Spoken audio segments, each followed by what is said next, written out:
నమస్కారం ETV news కు స్వాగతం ముఖ్యాంశాలు తెలంగాణలో ఫిరాయింపు ఎమ్మెల్యేల అనర్హతపై సుప్రీంకోర్టు కీలక తీర్పు 3 నెలల్లో నిర్ణయం తీసుకోవాలని స్పీకర్కు సూచన సుప్రీం తీర్పును అమలు చేయాలన్న బీఆర్ఎస్ బీజేపీ న్యాయ నిపుణులతో చర్చించిన తర్వాత నిర్ణయం తీసుకుంటానన్న స్పీకర్ తెలంగాణ ప్రభుత్వానికి అందిన కాళేశ్వరం కమిషన్ నివేదిక 600 నుంచి 750 పేజీలతో రూపొందించిన జస్టిస్ ఘోష్ ఐపీఎస్ అధికారి సంజయ్కి సుప్రీంలో చుక్కెదురు బెయిల్ రద్దు చేసిన కోర్టు 3 వారాల్లో లొంగిపోవాలని ఆదేశాలు నేరపూరిత కుట్రతో జగన్ అభివృద్ధిని అడ్డుకుంటున్నారన్న లోకేష్ అధిగమించి సింగపూర్ నుంచి పెట్టుబడులు సాధించామని వెల్లడి ఆంధ్రప్రదేశ్లో ఎల్లుండే రైతుల ఖాతాల్లోకి అన్నదాత సుఖీభవ నగదు ప్రకాశం జిల్లా దర్శిలో పథకాన్ని ప్రారంభించనున్న సీఎం మాలేగావ్ పేలుళ్ల కేసులో ముంబై ఎన్ఐఏ కోర్టు తీర్పు ప్రజ్ఞాసింగ్ సహా 7 నిందితుల్ని నిర్దోషులుగా తేల్చిన న్యాయస్థానం ట్రంప్ టారిఫ్ల బాదుడుపై ఉభయ సభల్లో కేంద్రం ప్రకటన దేశ ప్రయోజనాల పరిరక్షణకు అన్ని చర్యలు తీసుకుంటామని వెల్లడి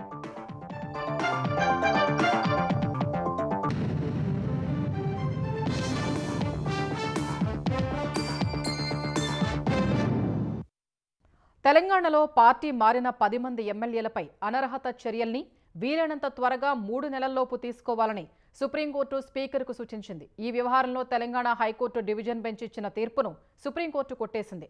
ప్రస్తుత తీర్పు వచ్చిన 3 నెలల్లో ఎమ్మెల్యేల అనర్హత పిటిషన్లపై నిర్ణయం తీసుకోవాలని సూచించింది.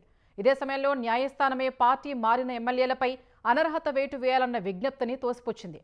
అలాంటి నిర్ణయం తీసుకునే అధికారం పార్లమెంటుకు మాత్రమే ఉందని తేల్చెప్పింది.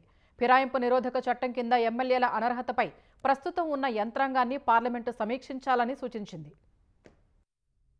తెలంగాణలో బీఆర్ఎస్ నుంచి గెలిచి అధికార కాంగ్రెస్ పార్టీకి విధేయత చూపిన తమ పార్టీ సభ్యులపై సకాలంలో అనర్హత విధించే విధంగా తగిన ఆదేశాలు ఇవ్వాలని పాడి కౌశిక్ రెడ్డి, కేపీ వివేకానంద గౌడ్, కేటీఆర్ దాఖలు చేసిన పిటిషన్లపై సుప్రీంకోర్టు తీర్పు వెలువరించింది. 3 పిటిషన్లపై ఈ ఏడాది మార్చి, ఏప్రిల్ నెలల్లో సుదీర్ఘ వాదనలు విన్న ప్రధాన న్యాయమూర్తి జస్టిస్ బీఆర్ గవాయ్ నేతృత్వంలోని ధర్మాసనం ఇవాళ తీర్పును వెలువరించింది. ఈ తీర్పులో 3 నెలల్లోపు ఎమ్మెల్యేల అనర్హత పిటిషన్లపై నిర్ణయం తీసుకోవాలని తెలంగాణ స్పీకర్కు ధర్మాసనం సూచించింది. న్యాయస్థానమే అనర్హత వేటు వేయాలన్న అభ్యర్థనను ధర్మాసనం తోసిపుచ్చింది. ఇదే సమయంలో ఇందుకు సంబంధించి తెలంగాణ హైకోర్టు డివిజన్ బెంచ్ గతంలో ఇచ్చిన తీర్పును సుప్రీంకోర్టు కొట్టివేసింది. ప్రస్తుతం అనర్హత పిటిషన్లు దాఖలైన ఎమ్మెల్యేల్లో ఎవరూ స్పీకర్ మొదలుపెట్టిన ప్రక్రియలో గడువు ఇంకా ఇవ్వాలని అడగడానికి అవకాశం లేదని ధర్మాసనం స్పష్టం చేసింది. ఒకవేళ అలా చేస్తే స్పీకర్ ప్రతికూల నిర్ణయాలు తీసుకోవచ్చని సూచించింది. ఈ తీర్పులో కీలక వ్యాఖ్యలు చేసిన జస్టిస్ గవాయ్ నేతృత్వంలోని ధర్మాసనం తెలంగాణ హైకోర్టు సింగిల్ జడ్జి ఆదేశాల్లో జోక్యం చేసుకోవడంలో డివిజన్ బెంచ్ తప్పు చేసిందని అభిప్రాయపడింది. స్పీకర్ ఒక న్యాయ నిర్ణాయక అధికారిగా వ్యవహరిస్తూనే హైకోర్టు, సుప్రీంకోర్టు అధికార పరిధికి లోబడి ఉండే ట్రైబ్యునల్ గా వ్యవహరిస్తారని వివరించింది. స్పీకర్ అలా వ్యవహరిస్తూనే రాజ్యాంగపరమైన రక్షణని పొందలేరని తీర్పులో అభిప్రాయపడింది. Telangana high court division bench 2014 November 22న ఇచ్చిన తీర్పును పక్కన పెడుతున్నట్లు తీర్పులో పేర్కొన్న ధర్మాసనం ఈ అంశంపై సుప్రీంకోర్టు నోటీసు జారీ చేసిన తర్వాత మాత్రమే స్పీకర్ నోటీసు జారీ చేయడం దురదృష్టకరమని పేర్కొంది. ఒక ముఖ్యమైన నిర్ణయంలో శాసనసభ స్పీకర్లు ప్రజాస్వామ్యానికి ప్రమాదం కలిగించే ఫిరాయింపుదారులపై చర్యలు తీసుకునే విషయంలో ఆలస్యం చేస్తారని వ్యాఖ్యానించింది. ఇది దృష్టిలో పెట్టుకుని ఫిరాయింపు నిరోధక చట్టం కింద ఎమ్మెల్యేల అనర్హతపై ప్రస్తుతం ఉన్న యంత్రాంగాన్ని పార్లమెంటు సమీక్షించాలని జస్టిస్ గవాయ్ నేతృత్వంలోని సుప్రీం ధర్మాసనం అభిప్రాయపడింది. పార్టీ మారిన వారిపై చర్యలు తీసుకునే ప్రక్రియ ఏళ్లకేళ్లు సాగడం వల్ల అది అర్ధరహితంగా మారుతుందని పేర్కొంది. ఇది ఆపరేషన్ సక్సెస్, పేషెంట్ డెడ్ అన్న సూత్రాన్ని తలపిస్తోందన్న ధర్మాసనం ప్రజాస్వామ్యానికి ఇది ఎంతమాత్రం మంచిది కాదని వ్యాఖ్యానించింది. రాజకీయ ఫిరాయింపులు జాతీయ స్థాయిలో చర్చనీయాంశంగా మారాయని, దాన్ని అరికట్టకపోతే ప్రజాస్వామ్యాన్ని దెబ్బతీసే తీసే శక్తి దానికి ఉందని ధర్మాసనం తన తీర్పులో పేర్కొంది. వివిధ సందర్భాల్లో ఈ అంశంపై పార్లమెంటులో చేసిన వివిధ ప్రసంగాలను కూడా పరిశీలించినట్లు పేర్కొన్న సీజేఐ జస్టిస్ గవాయ్, రాజేష్ పైలట్, దేవేంద్రనాథ్ మున్షీల వ్యవహారంలో అనర్హత పిటిషన్లపై అప్పటి స్పీకర్ వేగంగా నిర్ణయం తీసుకున్నట్టు ఇప్పుడు వ్యవహరించాలని ధర్మాసనం సూచించింది. అప్పుడు జాప్యాన్ని నివారించవచ్చని పేర్కొన్న ధర్మాసనం పార్టీ మారిన వారిపై చర్యలు తీసుకునే అధికారం స్పీకర్కే కట్టబెట్టారని స్పష్టం చేసింది. రాజ్యాంగంలోని 136, 226, 227 అధికరణలకు సంబంధించి న్యాయ సమీక్ష అధికారాలు చాలా పరిమితంగా ఉన్నాయని పేర్కొంది. పార్లమెంటు మాత్రమే ఇలాంటి విషయాలపై తగిన నిర్ణయం తీసుకోవాల్సి ఉంటుందని తీర్పులో స్పష్టం చేసింది. సుప్రీంకోర్టు తీర్పును బీఆర్ఎస్ స్వాగతిస్తోందని ఆ పార్టీ కార్యనిర్వాహక అధ్యక్షుడు కేటీఆర్ తెలిపారు. సత్యమేవ జైతే అని ఎక్స్లో పోస్ట్ చేశారు. ప్రజాస్వామ్యాన్ని కూనీ చేయకుండా చూస్తున్నందుకు సీజేఐకి ధన్యవాదాలు తెలిపిన కేటీఆర్ 10 నియోజకవర్గాల్లో ఉప ఎన్నికకు 3 నెలల సమయం ఉందన్నారు. పార్టీ శ్రేణులు అందుకు సిద్ధం కావాలని పిలుపునిచ్చారు. అటు BRS party whip Vivekananda Goud కూడా సుప్రీంకోర్టు తీర్పును సమర్థించారు. పార్టీ ఫిరాయింపుపై సుప్రీంకోర్టు సంచలన తీర్పు ఇచ్చిందని పేర్కొన్నారు. పార్టీ మారిన ఎమ్మెల్యేలపై 3 నెలల్లోపే స్పీకర్ నిర్ణయం తీసుకోవాలని ఆయన విజ్ఞప్తి చేశారు.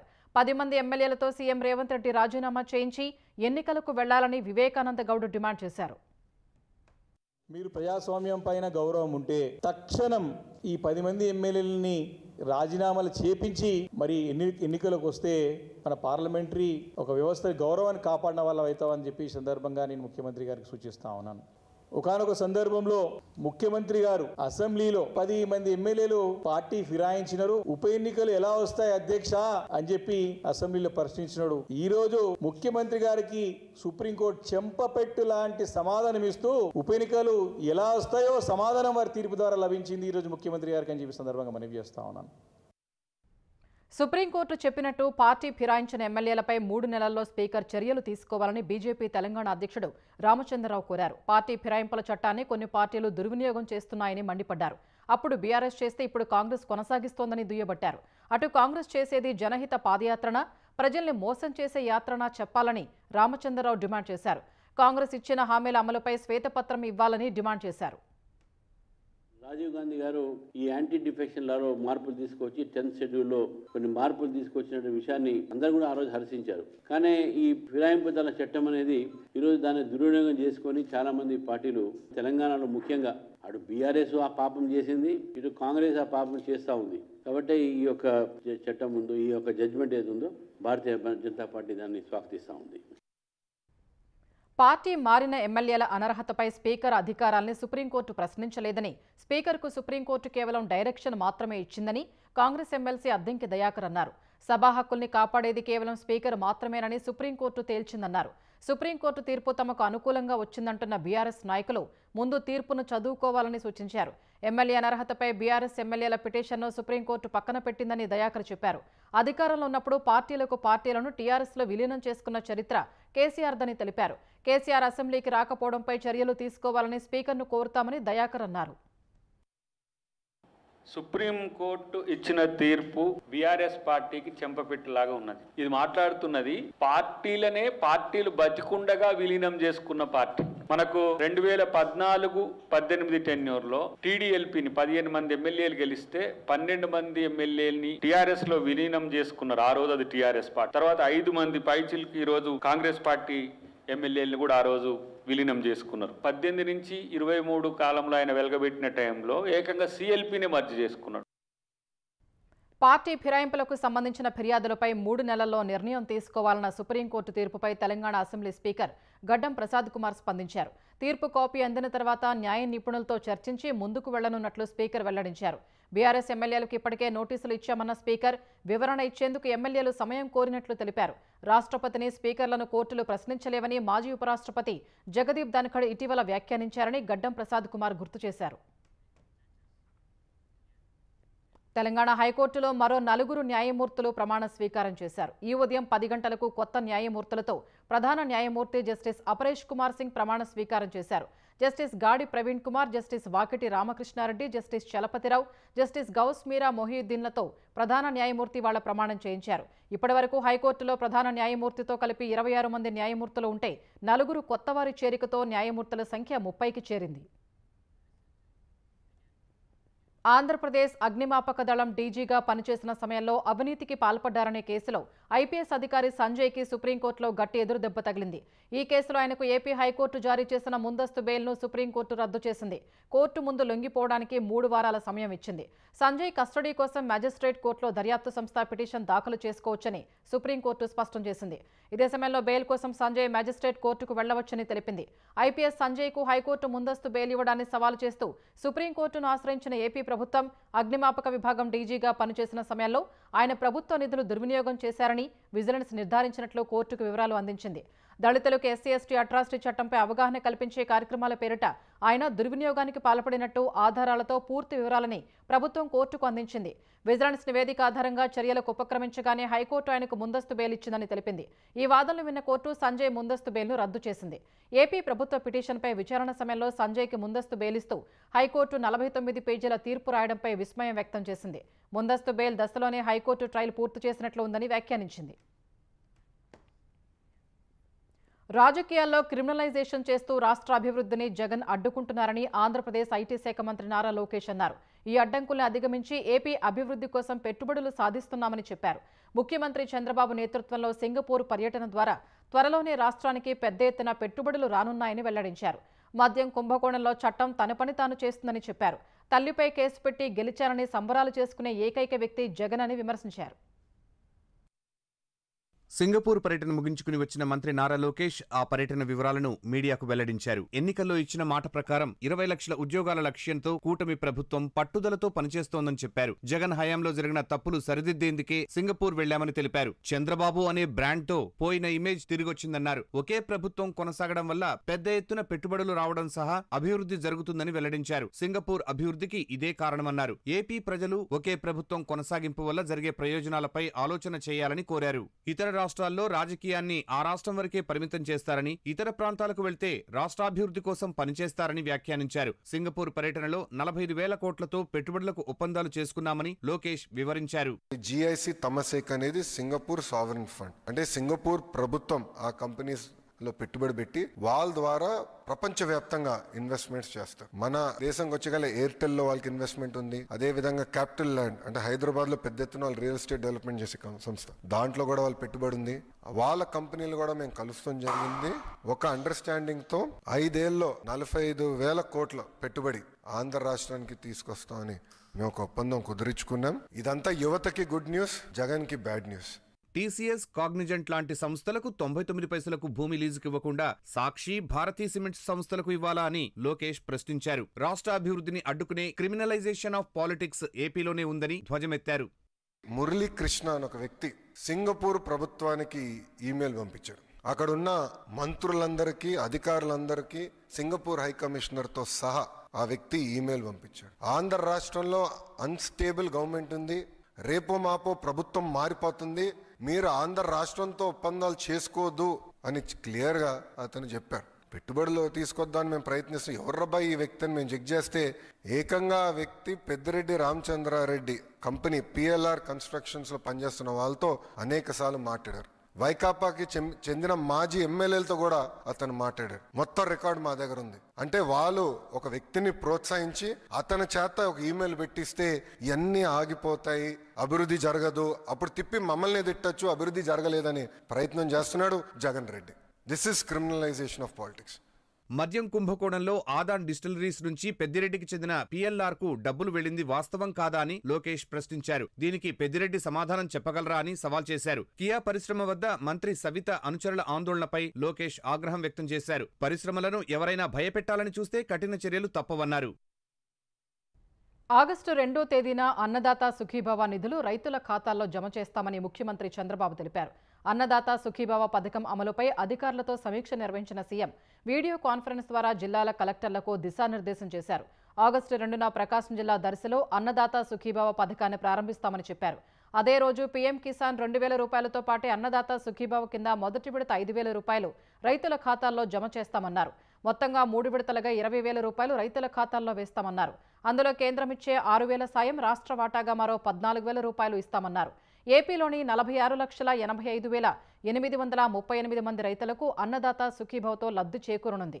ఈ పథకం కోసం ఏపీ సర్కారు 2,343 కోట్ల రూపాయలు కేటాయించింది. కాళేశ్వరం ప్రాజెక్టులో భాగంగా నిర్మించిన మేడిగడ్డ, అన్నారం, సుందిళ్ల ఆనకట్టలకు సంబంధించిన లోపాలు, ఇతర అంశాలపై justice PC Ghosh commission Telangana ప్రభుత్వానికి నివేదిక అందించింది. సాంకేతిక, ఆర్థిక పరమైన అంశాలు సహా విధానపర నిర్ణయాలకు సంబంధించి విచారణ చేసిన కమిషన్ విచారణ నివేదికను సిద్ధం చేసింది. నివేదిక 3 సంపుటాల్లో 650 పేజీలకు పైగా ఉంది. 2024 మార్చి 14న రాష్ట్ర ప్రభుత్వం ఇచ్చిన ఉత్తర్వుల్లోని విధి విధానాలకు అనుగుణంగా ఇంజనీర్లు, అధికారులు, నిర్మాణ సంస్థల ప్రతినిధులు, రాజకీయ నాయకులు, ఇతరులను కమిషన్ విచారణ చేసింది. రీ ఇంజనీరింగ్ మొదలు ఆనకట్టల డిజైన్, లొకేషన్, నిర్మాణం, నాణ్యత నిర్వహణ సంబంధిత అంశాలపై కమిషన్ దృష్టి సారించింది. టెండర్ ప్రక్రియ, అంచనాల పెంపు, చెల్లింపులు, కాళేశ్వరం కార్పొరేషన్ తదితరాలపై విచారణ చేసింది. కమిషన్ గడువు నేటితో ముగుస్తున్న తరుణంలో నివేదికను రాష్ట్ర ప్రభుత్వానికి సమర్పించారు. నీటిపారుదల శాఖ ముఖ్య కార్యదర్శి రాహుల్ బొజ్జా బీఆర్కే భవన్కు వచ్చి జస్టిస్ పీసీ ఘోష్ నుంచి నివేదిక ప్రతిని తీసుకున్నారు. 3 సంపుటాల్లో 650 నుంచి 700 పేజీలతో ఉన్న నివేదికను ప్రభుత్వ ప్రధాన కార్యదర్శికి అందించనున్నట్లు రాహుల్ బొజ్జా తెలిపారు.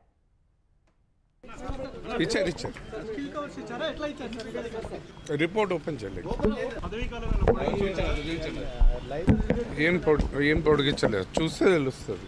సిఎస్కి ఇస్తాం ఫస్ట్, ఆయన సీఎం గారి. రాజకీయ లబ్ధి కోసమే కొన్ని పార్టీలు తెలుగు రాష్ట్రాల్లో నీటి వివాదాలకు తెరతీస్తున్నాయని ఆంధ్రప్రదేశ్ విద్యాశాఖ మంత్రి నారా లోకేష్ ఆరోపించారు. సముద్రంలో కలిసే నీటిని ప్రాజెక్టు కట్టి వాడుకుంటే ఇబ్బందేంటని ప్రశ్నించారు. అనవసరంగా ప్రజల్లో అపోహలు సృష్టిస్తూ అయోమయానికి గురి చేస్తున్నారని మండిపడ్డారు. తెలంగాణ అభివృద్ధికి తామెప్పుడూ అడ్డుపడలేదన్న ఆయన ఎవరెన్ని కుట్రలు చేసినా బనకచెర్ల కట్టి తీరుతామని చెప్పారు. ప్రభుత్వం కాళేశ్వరం ప్రాజెక్ట్ కట్టినప్పుడు మనం ఏనాడు అడ్డుపడలేదే. ఏ జలాలైతే తెలంగాణ ప్రాంతం దాటి ఆంధ్ర రాష్ట్రానికి వచ్చిన తర్వాత ఒక ప్రాజెక్ట్ నిర్మించుకుని ఆ నీళ్ళని మనం తీసుకెళ్తున్నాం రాయలసీమకి. అంటే తెలంగాణ దాటి వచ్చింది, రివర్స్లో ఎవడు నీళ్ళు తీసుకెళ్ళాలి కదా, అది తీసుకెళ్తే ఎందుకండి వాళ్ళు అంత ఇబ్బంది పడుతున్నారు? నాకు అదే ఆశ్చర్యంగా ఉంది. మళ్ళీ అట్లయితే మీరు కాళేశ్వరం ప్రాజెక్ట్ ఎందుకు కట్టారు? రెగ్యులేటరీ కమిటీ అప్రూవల్ ఉందా మీకు? అరే మిగులు జలాలు, సముద్రంలోకి పోయే జలాల్ని మేము లిఫ్ట్ చేసి మేము పెట్టుకున్నాం అంటే కావాలని ప్రాంతీయ విద్వేషాలు రెచ్చగొట్టి తెలుగుల మధ్య చిచ్చు పెట్టడానికి ప్రయత్నిస్తున్నారు. వివిధ కేసుల్లో రిమాండ్ ఖైదీగా నెల్లూరు జైల్లో ఉన్న మాజీ మంత్రి కాకాణి గోవర్ధన్ రెడ్డితో వైసీపీ అధినేత జగన్ ములాఖత్ అయ్యారు. హెలికాప్టర్లో నెల్లూరు చేరుకున్న జగన్ హెలీపాడ్ నుంచి రోడ్డు మార్గంలో జైలు వద్దకు చేరుకున్నారు. కాకాణితో ములాఖత్ అనంతరం మాజీ ఎమ్మెల్యే నల్లపురెడ్డి ప్రసన్నకుమార్ రెడ్డి ఇంటికి జగన్ ర్యాలీగా వెళ్లారు.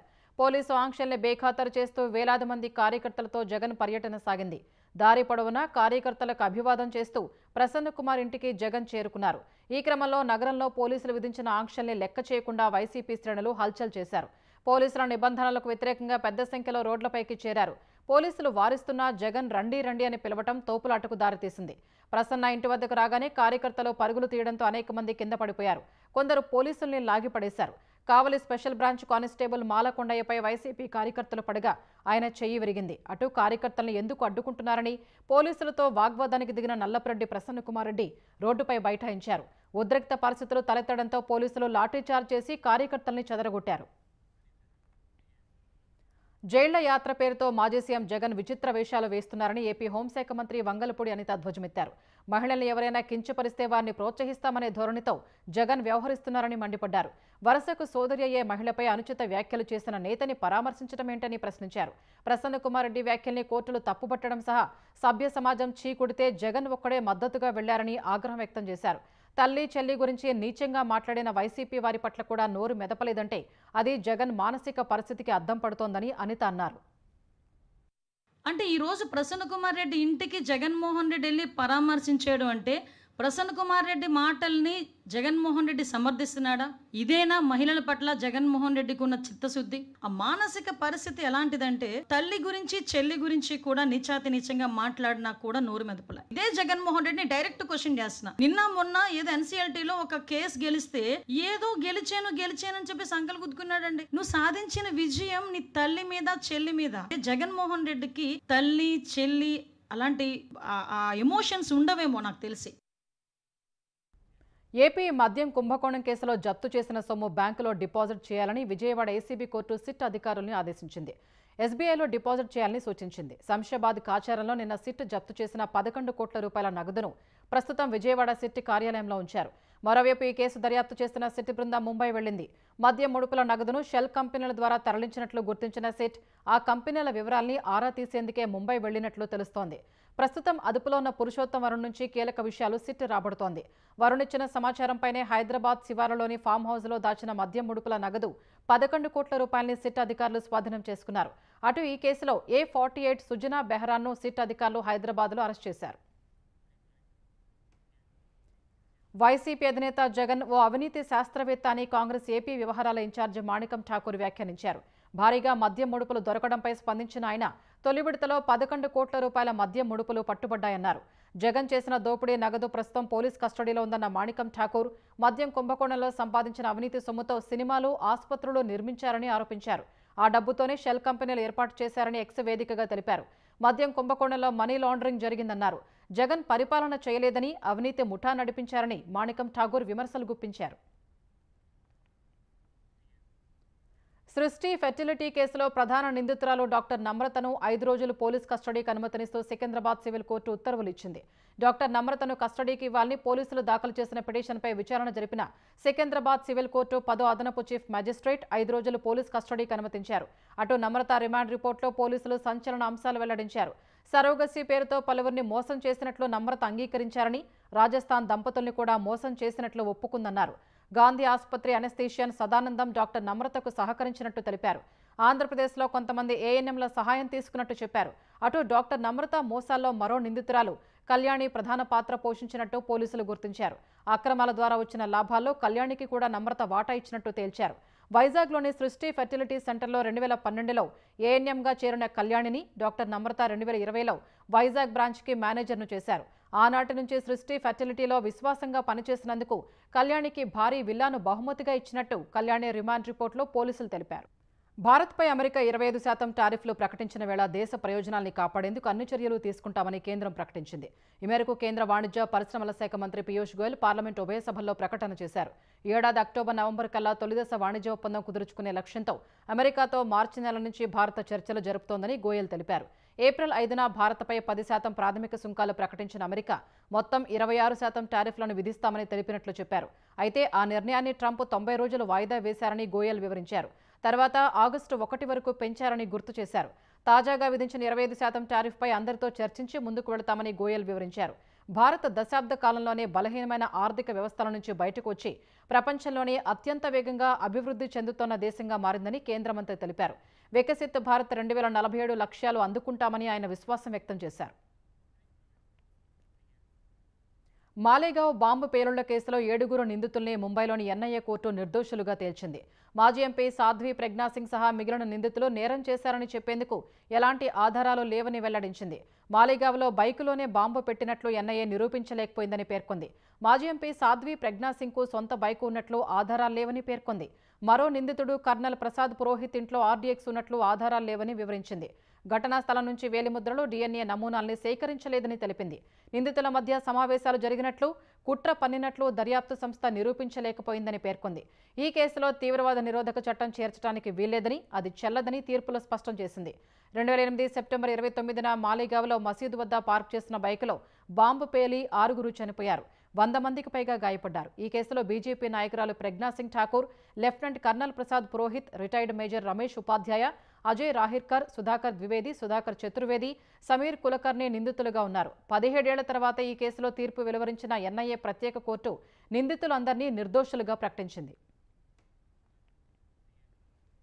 దేశవ్యాప్తంగా సంచలనం సృష్టించిన ధర్మస్థల సామూహిక ఖననం కేసులో తొలిసారిగా ఎముకలు లభ్యమయ్యాయి. ఫిర్యాదుదారుడు చూపించిన మొదటి 5 ప్రాంతాల్లో సిట్ బృందం 2 రోజులు తవ్వకాలు చేపట్టగా ఎలాంటి మానవ అవశేషాలు లభించలేదు. 6వ ప్రాంతంలో ఇవాళ తవ్వకాలు జరపగా కొన్ని ఎముకలు బయటపడ్డాయి. వాటిని సేకరించిన సిట్ అధికారులు ఫోరెన్సిక్ ల్యాబ్కు పంపించారు. ఫోరెన్సిక్ ల్యాబ్లో ఆ ఎముకల లింగం, వయస్సు, ఎప్పుడు పాతిపెట్టారనే అంశాలపై పరీక్షలు జరపనున్నారు. ఫోరెన్సిక్ ఫలితాల తర్వాతే పూర్తి వివరాలు తెలుస్తాయని సిట్ అధికారులు చెబుతున్నారు. ఇప్పటివరకు ఎలాంటి ఆధారాలు లభించిన ఈ కేసులో దొరికిన ఎముకలు అత్యంత కీలకం కానున్నాయని పోలీసు వర్గాలు పేర్కొన్నాయి. అయితే లభ్యమైన ఎముకలు మగవారివై ఉంటాయని పోలీసులు అనుమానిస్తున్నారు. అటు ఫిర్యాదుదారుడు చెప్పిన మిగతా ప్రదేశాల్లోనూ తవ్వకాలు జరిపిన తర్వాతే ఈ కేసు కొలిక్కి రానుందని వెల్లడించాయి. ఆగస్టు 1 నుంచి భారత్ నుంచి చేసుకునే దిగుమతులపై ట్రంప్ 25% సుంకాలు ప్రకటించడంతో దేశీయ స్టాక్ మార్కెట్లో నష్టాలు నమోదు చేశాయి. గత 2 సెషన్లలో లాభాలు నమోదు చేసిన సెన్సెక్స్ ఇవాళ 296 పాయింట్లు నష్టపోయింది. క్రితం ముగింపు కంటే 786 పాయింట్ల నష్టంతో 80,695 పాయింట్ల వద్ద ఉదయం బీఎస్సీ సూచీ ప్రారంభమైంది. ప్రారంభ స్థాయి నేటి కనిష్ట స్థాయి కాగా తర్వాత మదుపర్లు కొనుగోళ్లకు దిగడంతో మార్కెట్లు కోలుకున్నాయి.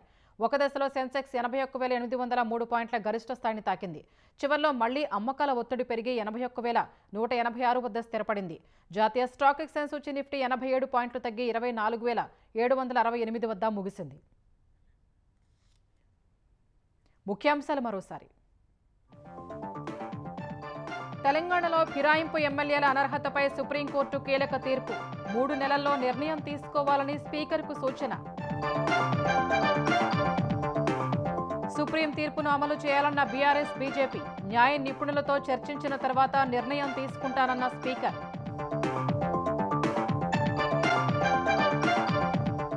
తెలంగాణ ప్రభుత్వానికి అందిన కాళేశ్వరం కమిషన్ నివేదిక 600 నుంచి 750 పేజీలతో రూపొందించిన జస్టిస్ ఘోష్.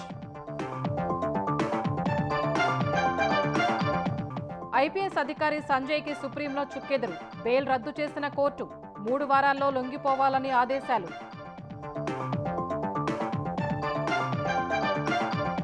నేరపూరిత కుట్రతో జగన్ అభివృద్ధిని అడ్డుకుంటున్నారన్న లోకేష్. అధిగమించి సింగపూర్ నుంచి పెట్టుబడులు సాధించామని వెల్లడి. ఆంధ్రప్రదేశ్లో ఎల్లుండే రైతుల ఖాతాల్లోకి అన్నదాత సుఖీభవ నగదు. ప్రకాశం జిల్లా దర్శిలో పథకాన్ని ప్రారంభించనున్న సీఎం. మాలేగావ్ పేలుళ్ల కేసులో ముంబై ఎన్ఐఏ కోర్టు తీర్పు. ప్రజ్ఞాసింగ్ సహా 7 నిందితుల్ని నిర్దోషులుగా తేల్చిన న్యాయస్థానం. ట్రంప్ టారిఫ్ల బాధుడుపై ఉభయ సభల్లో కేంద్రం ప్రకటన. దేశ ప్రయోజనాల పరిరక్షణకు అన్ని చర్యలు తీసుకుంటామని వెల్లడి.